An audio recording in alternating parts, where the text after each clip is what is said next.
Jesús les empieza a anunciar que va a ir a Jerusalén. Cuando el Señor Jesucristo les avisa que Él va a ir a Jerusalén, ellos le dicen, no, pero Señor, mejor no hay que ir porque pues te están persiguiendo, ¿no? Ya había una sentencia anterior sobre el Señor Jesucristo de la vez que había estado en Jerusalén, donde pues los, eh, los sacerdotes, el gran sacerdocio, eh, ¿cómo se le llama? Los escribas y los fariseos le habían amenazado, ¿no? Habían tratado ya en diferentes ocasiones pues, de ver que cómo a levantarle un falso testimonio. Trataban de levantarle un falso testimonio porque, pues obviamente cada vez que lo habíamos comentado, cada vez que el Señor Jesucristo hacía milagros, pues los hacía, por ejemplo, en sábado, para que cuando lo cuestionaran a él, en día de reposo, para que cuando lo cuestionaran, él dijera, pues es que yo como el Hijo del Hombre, pues puedo hacer, o el Hijo de Dios, que es la traducción, puedo hacer este tipo de milagros, ¿no? Porque mayor es el hombre que la doctrina de los mandamientos que están establecidos o que la ley. Entonces, pues veíamos, ¿no? Que él había hecho varios milagros. Vimos cuando, convierte el agua en vino, cuando, que fue su primera señal, aparentemente, cuando estaba este niño enfermo, ¿no? Luego el hombre paralítico, luego el alimento de los 5,000, el ciego, que era ciego de nacimiento, luego cuando él resucita a Lázaro, ¿no? Y entonces después viene, decíamos que después iba a venir la resurrección, bueno, la crucifixión y luego la resurrección, ¿no? Y luego cuando es llevado a la presencia de Dios, cuando es llevado, como lo dice ahí en la palabra. Entonces, cada vez que a él hacía esto, lo decíamos intencionalmente en día de reposo, porque cada vez que a él se le cuestionaba que con qué autoridad hacía las cosas, pues él decía que porque él era el Hijo de Dios, que porque él era el Mesías, ¿no? Y entonces, pues más se enojaban contra de él. Por eso se suponía que él no podía regresar a Jerusalén, pero él les dice que ya tienen que ir porque él tiene que ser entregado, ¿no? Entonces, y decíamos que él es entregado y más adelante les dice que él es el pan de vida, ¿no? Y que él se daba varios sinónimos como Dios, como el Hijo de Dios, para que la gente pues fuera creyendo en él. Vimos más adelante cuando él envía por el pollino, ¿no? ¿Por qué me envía por el pollino? Porque estaba profetizado que el Mesías iba a entrar montado en un pollino y que iba a ser reconocido y alabado como el Mesías, como el rey que venía, ¿no? Para el Hijo de Dios que venía para la salvación. Y entonces, y así pasa efectivamente, una vez que se monta él en este pollino que estaba profetizado, que nunca había sido montado, él entra montado en el pollino y la gente empieza a arrancar las ramas y le da el recibimiento que estaba profetizado, ¿no?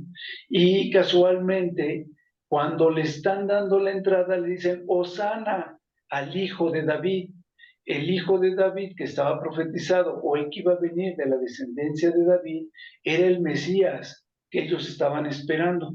¿Por qué les estoy haciendo este enfoque? Porque no estaban alabando a un rey, estaban alabando al Mesías, que ellos sabían que él se decía el Mesías, que daba señales y milagros como el Mesías, que ellos estaban conscientes de que este podría ser el Mesías, y que era el hijo de David que estaban esperando, que estaba profetizado, y así es como lo están recibiendo. No lo están recibiendo como un rey normal, lo están recibiendo como el rey que estaba profetizado, que iba a llegar montado en un pollino, ¿no? Entonces, eh, la misma gente a través de esto va confirmando que ellos creían ya efectivamente que él era el Mesías. ¿Qué había sucedido poco antes de que él le hiciera el milagro de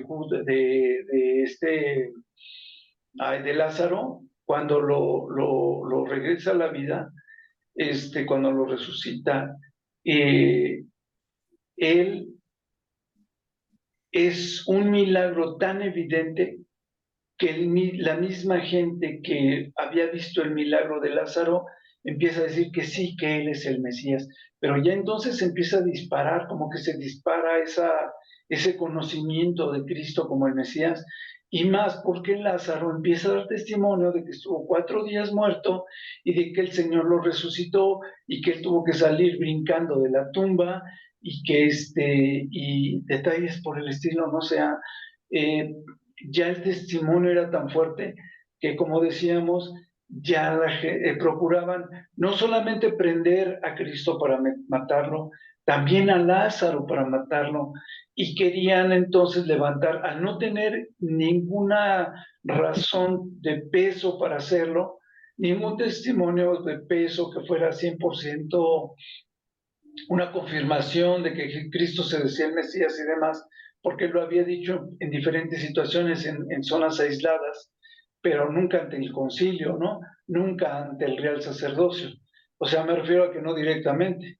Entonces, cuando más adelante le preguntan y él confirma que él es el Mesías, pues entonces es cuando ya él está preso y dicen, bueno, ya no necesitamos motivos para levantarle un falso testimonio.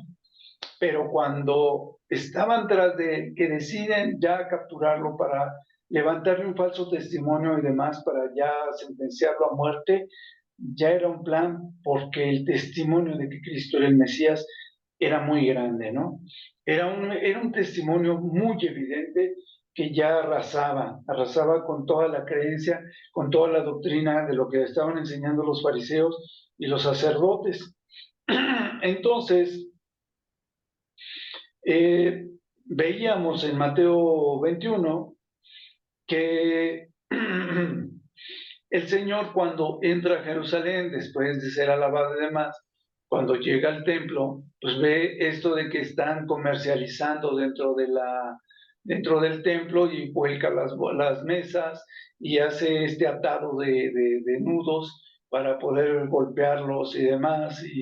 Y entonces, que es cuando Él les dice, ¿no? Que han hecho cueva de ladrones la casa de Dios, y que dice, mi casa será llamada casa de oración y vosotros la habéis hecho cueva de ladrones, ¿no? Entonces, es casa de oración, ¿no? Y dice, ustedes la han hecho cueva de ladrones. Entonces, veíamos esa parte y veíamos después de que pasan varias cosas. Él empieza, sin irse del templo, sin estar en otro lado, él les empieza a hablar a los publicanos, y empieza a hablar contra después lo que son los fariseos, lo que es el sacerdocio, y los falsos, no habla sobre los falsos profetas, pero sí las falsas enseñanzas, ¿no? Sobre lo que es el verdadero discipulado, el verdadero evangelio. Entonces, él les dice, por ejemplo, ellos les decían, ¿no? Que por qué andaba con publicanos y con rameras, y él les dice, pues estos publicanos y rameras que están escuchando la palabra de Dios van delante de ustedes al reino de los cielos, y eso es entre las varias cosas que él está diciendo, que pues los empieza todavía a excitar más, como para precisamente al final de esos versículos decían, ¿no? Que ellos entonces procuraban prenderle para matarle.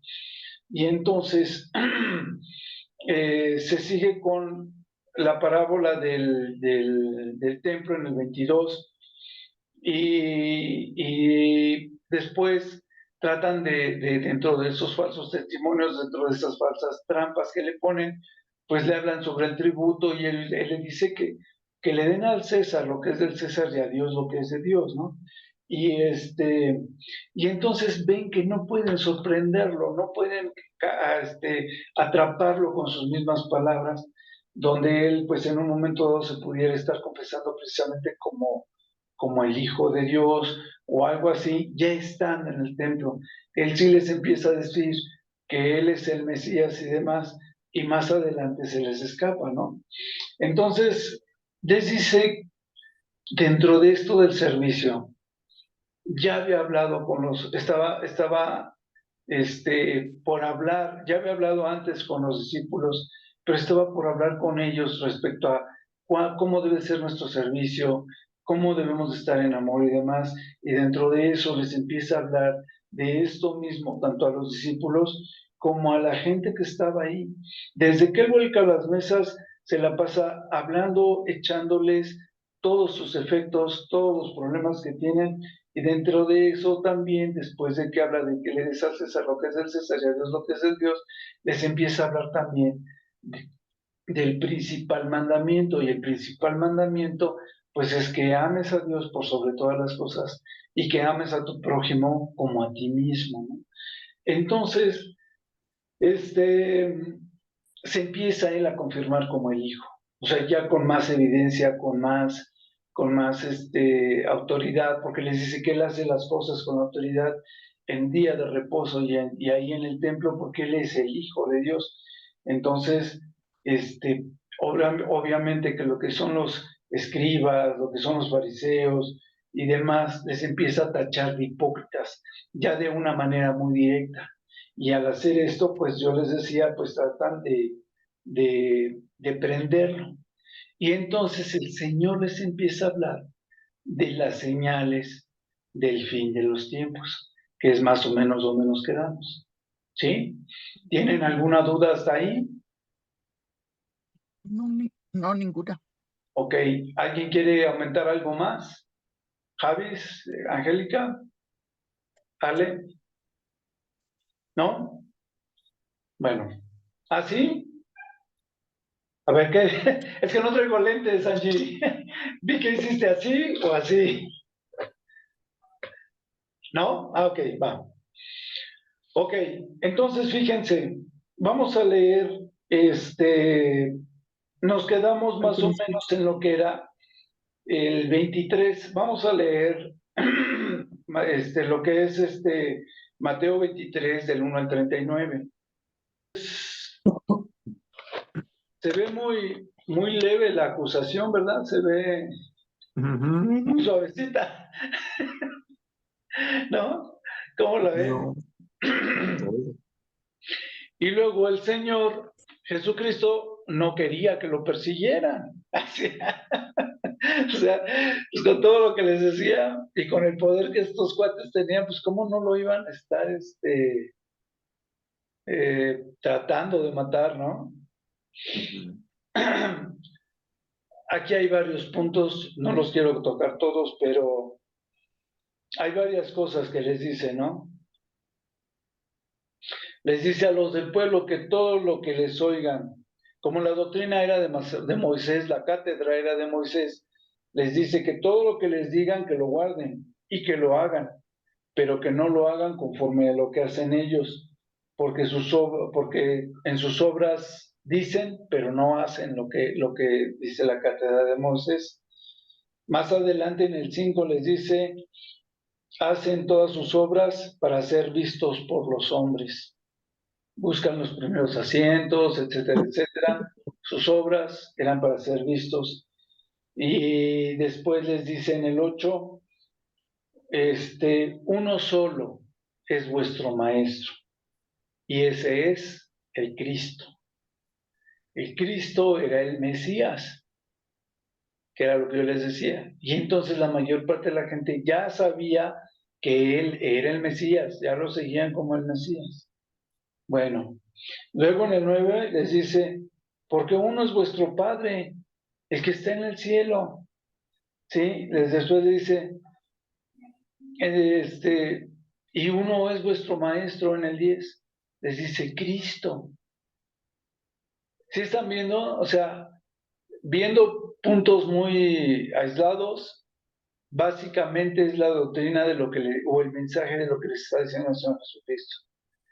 Dice, el que se quiera enaltecer se tiene que humillar y el que se humilla será enaltecido. Dice, después les dice otra vez en el 13 a estos cuates, dice, mas hay de vosotros, escribas y fariseos, otra vez dice, hipócritas, porque cierran el reino de los cielos delante de los hombres cuando quieren ir, ¿no? Pues ni entran ustedes, ni dejan entrar a los que están entrando. Y después les dice otra vez en el 14, les dice, en la segunda parte dice, porque devoran ustedes las casas de las viudas y como pretexto hacen largas oraciones para llegar a gorrearles la comida o quitarles lo poco que tienen y demás. Es lo que les está diciendo el Señor. Y les dice, y entonces hacen largas oraciones y dice, pero por hacer esto ustedes van a recibir todavía mayor condenación. Y después les dice en el 15, ¿no? Que porque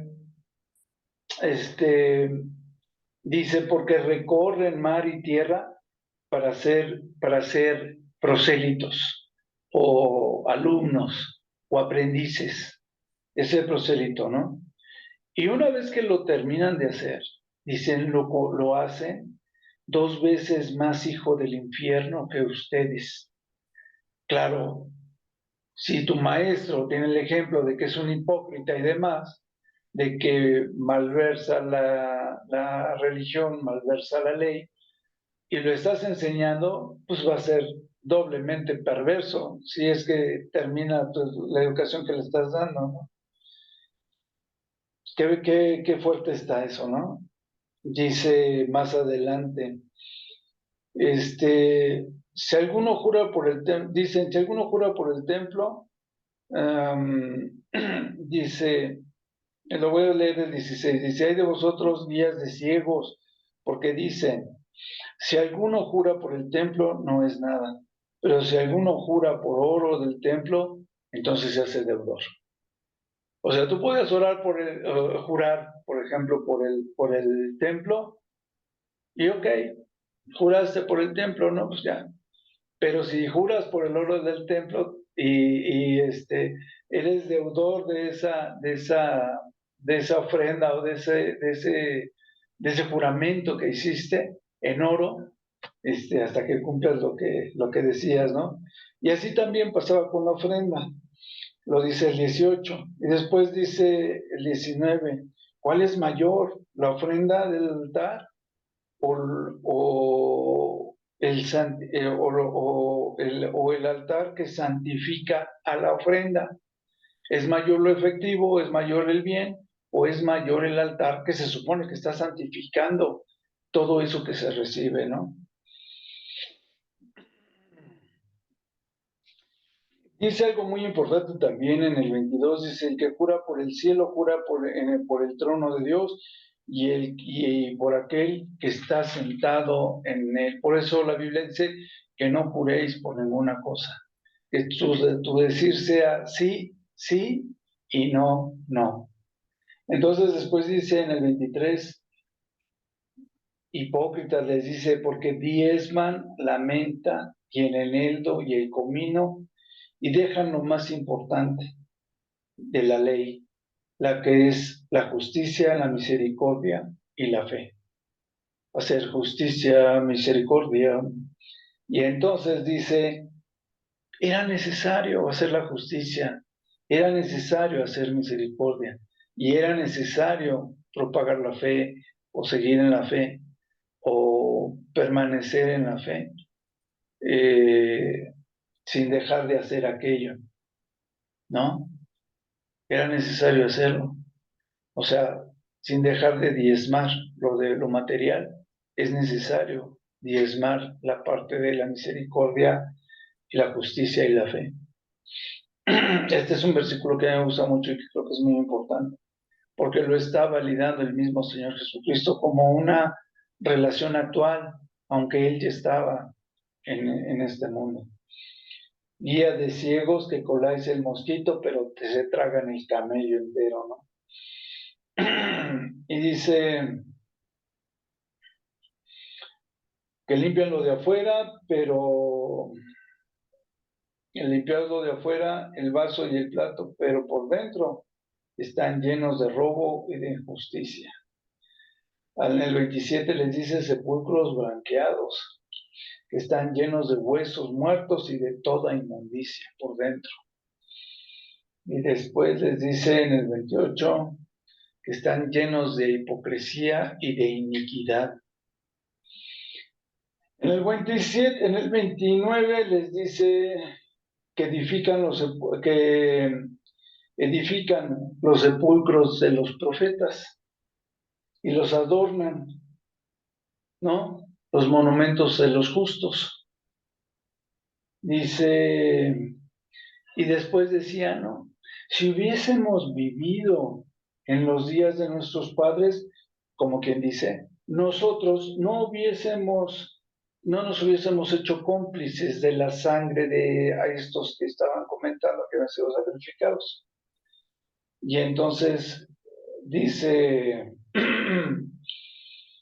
dice, ustedes mismos están dando testimonio de que sus padres mataron a estos profetas. Y también vosotros, dicen en el 32, vosotros también llenad la medida de vuestros padres. Son iguales de malos que vuestros padres. Generación de serpientes, ¿no? De víboras. ¿Cómo van a esperar? ¿Cómo van a escapar a la condenación del infierno? Entonces, ¿por qué les menciono todo esto? Todo eso era la razón por la cual le tenían tanto odio al Señor Jesucristo. No alcanzaban a ver que el Señor les estaba diciendo que solamente podían o debían de escuchar la dirección de Cristo, debían de escuchar la voz de Cristo para ser guiados y y no lo reconocían como el Mesías a pesar de que él se decía el Mesías, el Cristo. Y entonces pues procuraban matarle porque para ellos era una blasfemia, ¿no? Y ya hemos platicado en otras clases que para ellos había muchas cosas que no encajaban con lo profetizado y por eso es que trataban de matarlo, no alcanzaban a comprender las profecías y cómo se estaban manifestando en ese momento. ¿Tienen alguna duda hasta aquí, manitos? ¿Alguien quiere hacer algún comentario?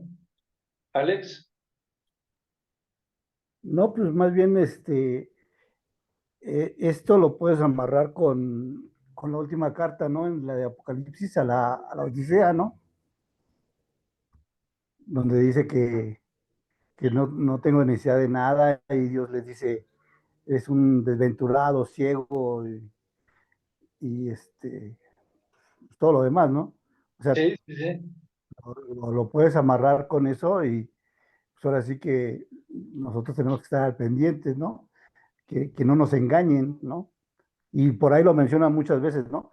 No nos engañen, que no nos engañen, que van a venir falsos profetas, falsos maestros, que nos van a engañar y vamos a caer en eso, ¿no? Entonces tenemos que tener mucho cuidado con todo lo que nos platican, nos dicen o escuchamos de repente, porque de repente nos podemos ir a tendemos de repente a irnos a eso, ¿no? Ah, es que acá danzan muy bonito, ah, pues a mí me gusta la danza. Ah, aquí hablan muy bonito, o sea, lo que quieres oír tú, ¿no? Entonces dejas por un lado la sana doctrina, digamos, como decimos, y te vas a lo que a ti te agrada, ¿no? Escuchas al predicador que te gusta y todo lo demás, y vas poco a poco cayendo en ese pequeño engaño, ¿no? Sí, es como cuando te vas a una iglesia para que te vas a esta iglesia porque aquí no te dejan predicar. Pero Ajá. te vas a otra iglesia diciendo que tú estabas en la parte de los diáconos y demás, pues precisamente para que te dejen predicar, Ujú. ¿no? Y te dejan predicar.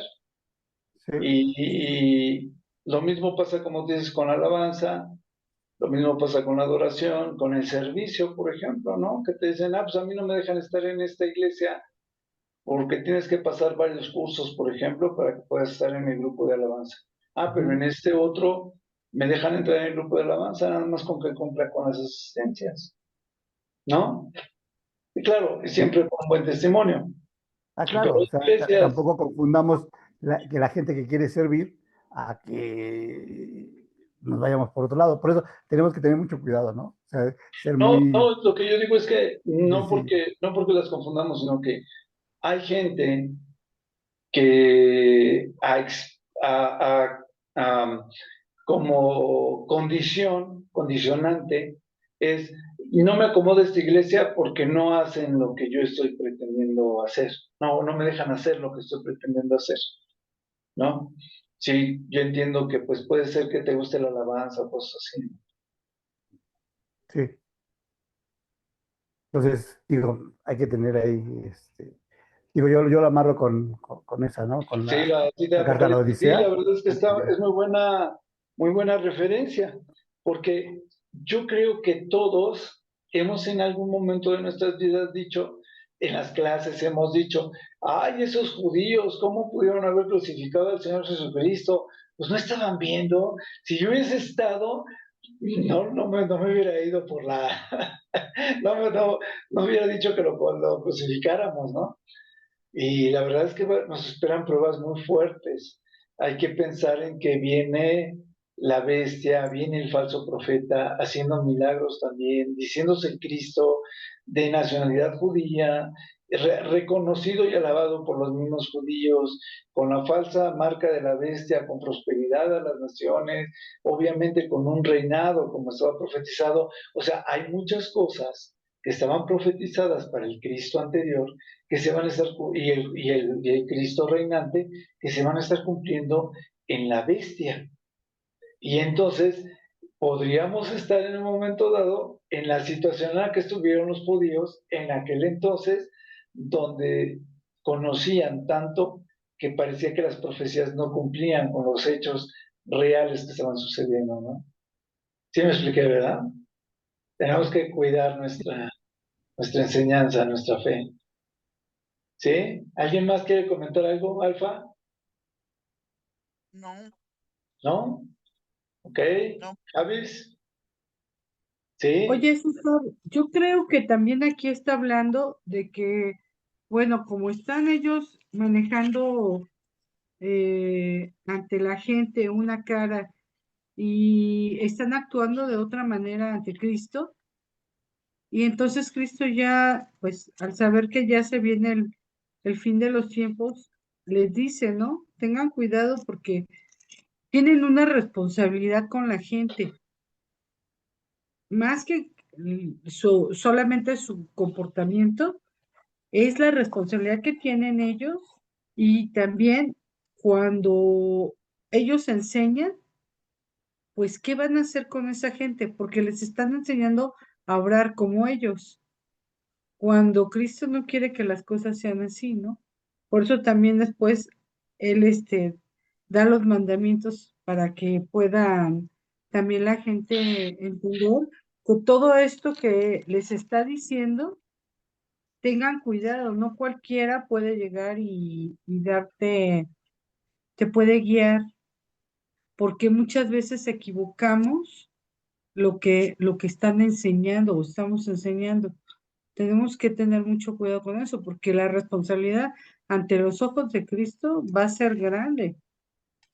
Entonces, yo creo que se va más por eso, que le está diciendo, porque ya le está diciendo que pues todo lo que por fuera están presentándose ante la gente muy bien vestidos, están actuando muy bien, pero por dentro están pudriéndose, ¿no? Porque la realidad es que no son, lo dice claramente como los sepulcros blanqueados. Por fuera están muy bonitos, pero por dentro están en pudredumbre, ¿no? Entonces, que tengan cuidado, que la gente debe de tener cuidado, pero sobre todo los que enseñan, los que están, ellos que estaban dando la palabra, pues estaban haciendo las cosas mal y lo sabían y estaban atentando contra Cristo. Y con todo y eso, no solamente atentando contra Cristo, sino contra el pueblo de Cristo. Por eso les habla tan feo, porque no nada más se trata de que lo quieran agredir a él, sino que están haciendo las cosas a su manera, no como debería de ser ante los ojos de Dios. Yo creo que va más por ahí, o a lo mejor me equivoco, César, No, pero no, yo creo no, que todos estamos precisamente en el punto donde nos damos cuenta perfectamente de que pues no es un tema, son varias cosas, son varios temas. Uno de ellos es lo que tú acabas de decir. Este, y como lo decimos, ¿no? Este, ciertamente el Señor Jesucristo empezó suavecito, volteando las mesas. Empezó a voltear a las mesas, ¿no? eso Este, suavecito. y les va aumentando, y les va aumentando, y les va aumentando. Esta parte de Mateo 23, donde y les pega hasta con la cubeta. Ya no agarró el atado, ya agarró la cubeta y con la cubeta los agarra a cubetazos, ¿no? A cubetadas. Este, es Sí. fuertísimo lo que les dice, y como yo les decía, obviamente que estaba hablando Jesucristo en público delante de todos en pleno templo. Entonces, Ujú. pues los estaba super evidenciando, ¿no? Sí. Y Jesucristo ya sabía que él iba a morir. Ya sabía que eran sus últimas enseñanzas, dices bien, Angie, eran sus últimas enseñanzas y tenía que evidenciarlos y además como que provocarlos para que se cumpliese lo que estaba escrito en la palabra. Y el Señor Jesucristo pues nos conoce y los conocía en todo. Entonces sabe qué fibras tocar, sabe qué cosas decir, está ungido por el Espíritu, está guiado por el Espíritu y todo se da con la precisión divina que siempre se dan todas las cosas. Ujú. ¿Alguna duda? Entonces fíjense, vamos a leer lo mismo, Marcos 12, del 38 al 40. Fíjense que todo lo que les leí, ¿cómo se resume? Lo resumen Mm. Un bien poquito. preciso, ¿no? En Marcos. O sea, quién sabe cuántos versículos, fueron como 20 versículos en Mateo, y aquí en 4 versículos, 3 o 4 los resume Marcos, ¿no? De volada. Pero habla lo mismo, que se guarden de ellos porque gustan de andar con largas ropas y aman las salutaciones, las primeras sillas, los primeros asientos, y que van única y exclusivamente a devorar a las casas de las viudas y que hacen largas oraciones en las casas de las viudas mientras se papean lo que hay y los sabotean o las asaltan en despoblado, como quien dice, y pues ellos ya llevan su premio para esto, ya llevan su condenación, ¿no? Mateo les dice claramente que se van a ir al infierno, se los dice sin ningún tapujo. Y aquí no lo marcan tanto, pero bueno, de eso habla. En Lucas 11, del 37 al 54. 37 al 54. ¿Puedes, Alfa, por favor? Que era lo que habíamos platicado, ¿no? Al sentirse agredidos, pues ellos empiezan ya a tratar de ponerle trampas y demás para tratar de que tener por qué apresarlo, tener por qué capturarlo. Pero pues ya les había estado diciendo varias cosas. Aquí hay algo que quiero hacerles una observación. Les decía yo que él seguía en el templo, pero aparentemente Mateo no dice que hubiese salido del templo, Marcos tampoco dice que hubiese salido del templo, pero Lucas dice que sí habían salido. Dice que, dice que le rogó uno de los fariseos que comiera con él, ¿no? Y entonces, sentándose Jesús en su casa, se sienta a la mesa, ¿no? Entonces, eh, aparentemente, por el testimonio de alguien que le dio el testimonio a Lucas, recordemos que Lucas hablaba de lo que le habían platicado.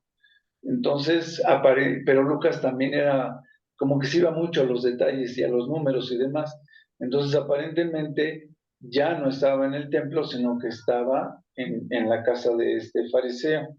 Y entonces, extrañado el fariseo de que no se hubiese lavado las manos antes de comer, le dice al Señor, al darse cuenta de esto, seguramente le dice: ustedes los fariseos limpian lo de afuera, lo del vaso y lo del plato, pero por dentro están llenos de rapacidad y de maldad. O sea, ustedes se preocupan mucho del exterior, pero por dentro son rapaces y son malos. Y después les dice, ¿no?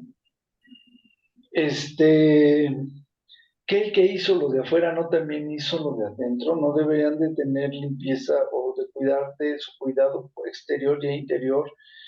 Y dice, den limosna, en el 41 dice, pero dad limosna de lo que tienen y entonces todo les será limpio, que es lo que decía, ¿no? Que respecto a lo material. Y después, lo mismo que dice Mateo 23 de las ofrendas, del diezmo, lo dice aquí, donde dice: mas hay de vosotros fariseos que diezman la menta y la ruda y toda hortaliza, y pasáis por alto la justicia y el amor de Dios, el amor al semejante, el amor de Dios. Dice, esto era necesario hacer sin dejar de hacer aquello. Entonces, no sé por qué aquí la Biblia no hace la referencia a Mateo 23 y está clavadísimo. Mejor tengo la de Lucas 27:30. Y después dice, hay de vosotros fariseos que aman las primeras sillas, las salutaciones, que son como sepulcros, ¿no? Este, y después les dice que son como los sepulcros que no se ven y los hombres que andan encima no lo saben. Y después les dice,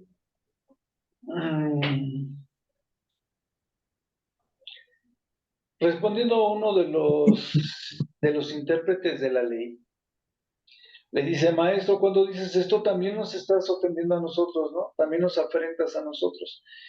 Y le dice: ay de vosotros también, intérpretes de la ley, porque guardan a los hombres con cargas que no pueden llevar, pero vosotros ni aun con un dedo las tocan. O sea, ni siquiera, mientras que otros no podían llevar esas cargas, ellos ni siquiera intentaban llevarlas.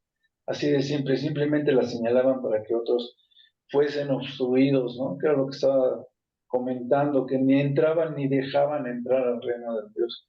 Dice en el 49, por eso la sabiduría de Dios también dijo: les enviaré profetas y apóstoles, y de ellos a unos matarán y a otros perseguirán, para que se demande de esta generación la sangre de todos los profetas que se han derramado desde la fundación del mundo.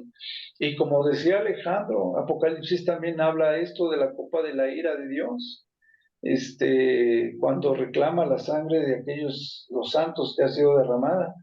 Y después dice en el 52, hay de vosotros intérpretes de la ley, porque habéis quitado la llave de la ciencia.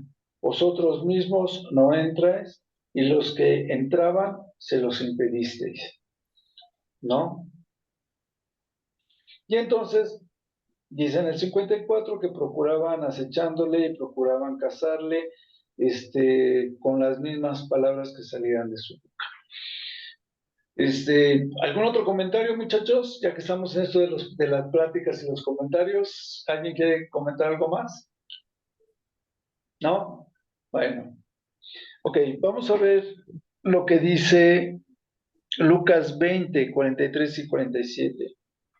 Entonces, no sé por qué, yo creo que vuelvo a lo mismo, como era una recopilación de Lucas, como que Lucas volvió a retomar parte de lo que se había dicho en la cena con este fariseo. Y entonces dice, ¿no? Dice,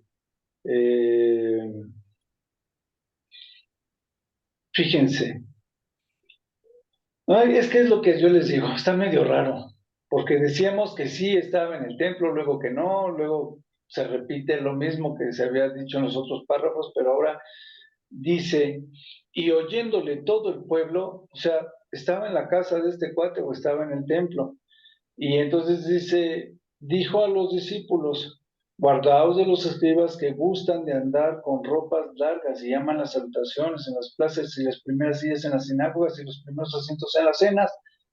Lo hemos estado viendo en todos estos tratados que lo comentamos.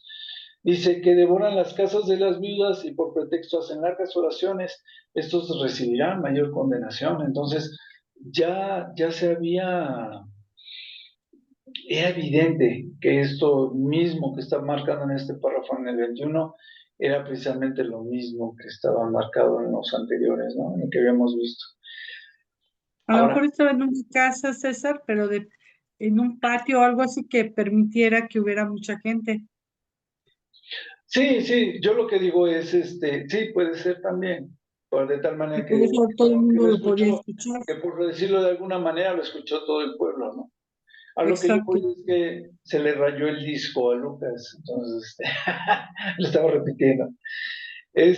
Fíjense, lo padre de todo esto es que todas estas escenas están antes de Mateo 24, de Marcos 13 y Lucas 21, donde empieza a hablar sobre la venida de Cristo como el Mesías reinante y cuáles son las señales del fin de los tiempos. Entonces, vamos a regresarnos a Mateo 24 como inicio de esto, o a menos de que alguien quiera hacer algún otro comentario antes de que entremos ya a la parte donde todas estas citas, todas estas acusaciones y demás empiezan antes de que sea la única profecía del Señor Jesucristo sobre el fin de los tiempos, perdón, y cómo será la venida de su segunda venida. ¿Alguien quiere hacer algún otro comentario? No, ahorita no. ¿No? Todo bien, todo Ok. bien. Entonces vamos a Mateo 24. Ya hemos tenido clases sobre estos versículos, lo que es Mateo 24, Marcos 21, Marcos 13, Lucas 21, y lo que es Daniel 9, Daniel 12, que son muy importantes, ¿no? Segunda de Tesalonicenses 2, creo que es, y cosas así. Creo que 1 y 2 hablan sobre la venida del Señor Jesucristo. El caso es que es la única profecía del Señor Jesucristo y casualmente esta profecía es sobre el fin de los tiempos, sobre su venida. Bien clara, bien específica, narrada con toda cronología, una cosa tras de otra de los hechos, cómo se van a ir sucediendo, con toda conciencia, con toda sabiduría. No anda cantinfleando, no anda diciendo a medias las cosas, ni anda diciendo de una y de otra y de otra, y mucho menos las está diciendo de forma no cronológica, ¿no? Perdón, entonces, muy cronológico, muy preciso, con la claridad de las señales que van a irse dando, ¿no? Cada uno de estos evangelios, los tres que mencioné, van marcando esta profecía de una manera muy clara, muy igual. Volvemos a lo mismo, Lucas con el conocimiento de lo que se había dicho, de lo que habían experimentado otros, de lo que habían escuchado, es con lo que narra lo que el Señor Jesucristo dijo, ¿no? Respecto a esta profecía. Y pues está muy interesante, casualmente pues empieza que cuando el Señor Jesús sale del templo, vuelvo a lo mismo, lo anterior se suponía que dentro del templo y después dice que cuando él sale del templo se va al Monte de los Olivos, ¿no? Pero bueno, se acercaron, cuando ellos salen del templo, se acercan sus discípulos y le dicen, para mostrarle los edificios del templo, ¿no? Lo que era pues, todo el templo, estaba todo el templo perfectamente construido, porque el templo es destruido en el año 70 después de Cristo. Entonces ahí estábamos en el año 33 después de Cristo. Y entonces se veía toda la magnificencia del segundo templo. Y entonces les dice el Señor Jesucristo, ¿ven todo esto? De cierto les digo que no va a quedar piedra sobre piedra que no sea derribada, ¿no? Todo va a ser derribado. Y hasta las fechas, pues de todo eso que profetizó también el Señor Jesucristo, solamente existe el muro de los lamentos, que es el único muro que dejaron de pie. Si no hubieran dejado ese muro de pie, de verdad que no existiría nada de lo que había sido la construcción antigua del templo, ¿no? Ok, ya nos vamos a despedir, se me acabó el 20. En la Bueno. próxima clase empezamos con este tema y ya vamos viendo cómo se va a dar las señales y qué señales da el Señor Jesucristo que van a suceder para su venida y por qué las da si es que ya va a ser crucificado y demás. O sea, ¿cuál era el motivo? ¿Para qué era esta enseñanza que les estaba dando? Considerando que estaba a días de ser, se supone que creo que a 3 días, ¿no? De ser crucificado, algo así habíamos visto. Ok, Clarice.